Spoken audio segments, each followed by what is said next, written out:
If I want to lose weight, am I giving in to the patriarchy? You're smart, you're a feminist, and after decades of diets, you know they're a losing game. Deep down, you don't feel well in your body encumbered by excess weight, but a creeping voice feels guilty focusing on being thin. Shouldn't you be focusing your energy on dismantling the patriarchy instead of losing weight, which we're told is ultimately giving into it? But what if your guilt for wanting to lose weight and feel great in your body is part of this matrix? Why can't you hear your body's signals to be a natural, intuitive eater? Can you truly lose weight for yourself and not because we are fat phobic? Why is weight loss a willpower and worth issue when women try to lose weight? But for Silicon Valley bros, it's biohacking for peak performance.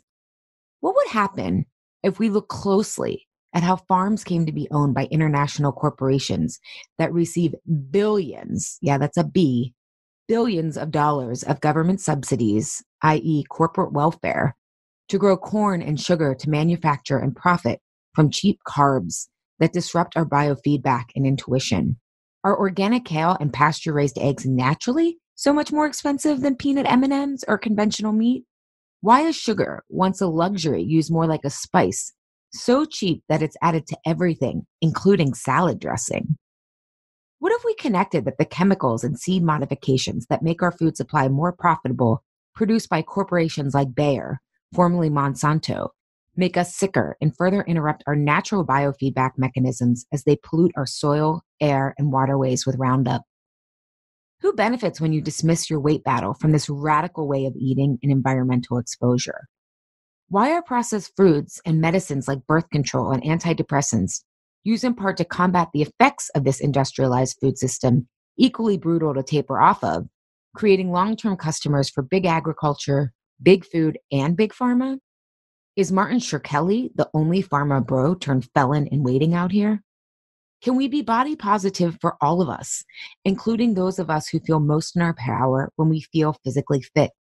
Can we hold that weight gain can be a symptom of underlying health issues like depression or hypothyroidism, in part created from an industrialized food system that drives us to eat more while also inhibiting the body's natural ability to detox and lose weight?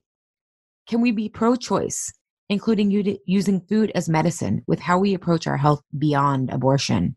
And what if binging isn't from being a bad dieter or wanting to be thin to please the male gaze, but rather from our food supply having addictive qualities that are readily available to self-medicate from the trauma of living in such a dysfunctional society? What if fighting your body was an emotional and spiritual invitation to turn the pain from living in a death culture into power and rise from the ashes of a new life-giving story to be born? Can weight loss be empowering when we address root causes?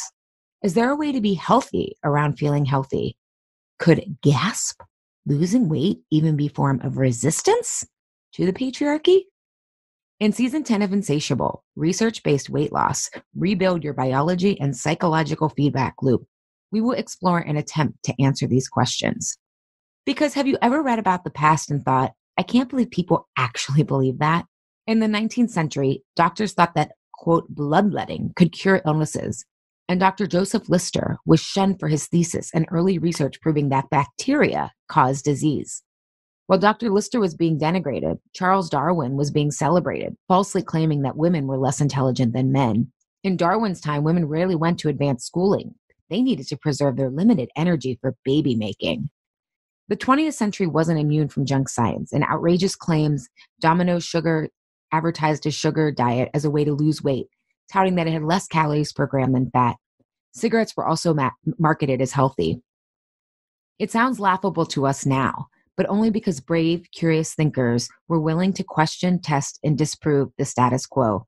In this season of Insatiable, we'll explore emerging research and viewpoints, now on the periphery, that will make the current mainstream thinking of weight loss as willpower and calorie cutting look just as misguided as soothing babies and colds with morphine syrup, which, by the way, was a medically endorsed thing in the Victorian era.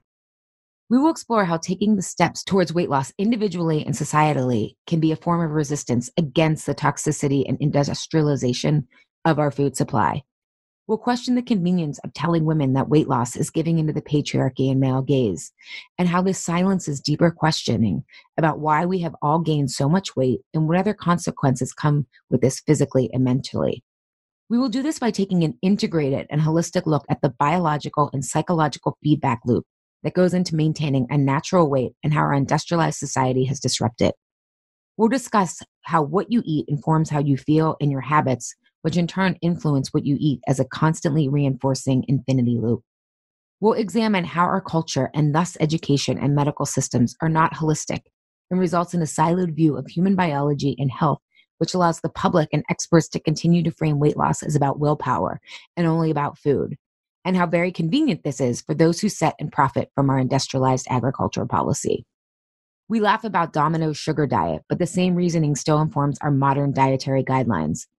Even the mainstream is noticing that the Sugar Research Foundation, with the help of 3 handsomely compensated Harvard scientists in 1967, handpicked studies placing the blame on fat rather than sugar for heart disease. In 1977, one of these researchers would become the head of nutrition for the USDA and outline nutrition guidelines, enabling the low-fat weight loss craze to become a thing, and we'd all get fatter, sicker, and more depressed in years to come. If in your gut you feel there are more important and potentially revolutionary root causes to your weight battle, or if you want to learn the viewpoint that people will likely have 50 years from now, that willpower and a simple view of calorie counting as the key to weight loss makes about as much sense as giving morphine to babies, this season is for you.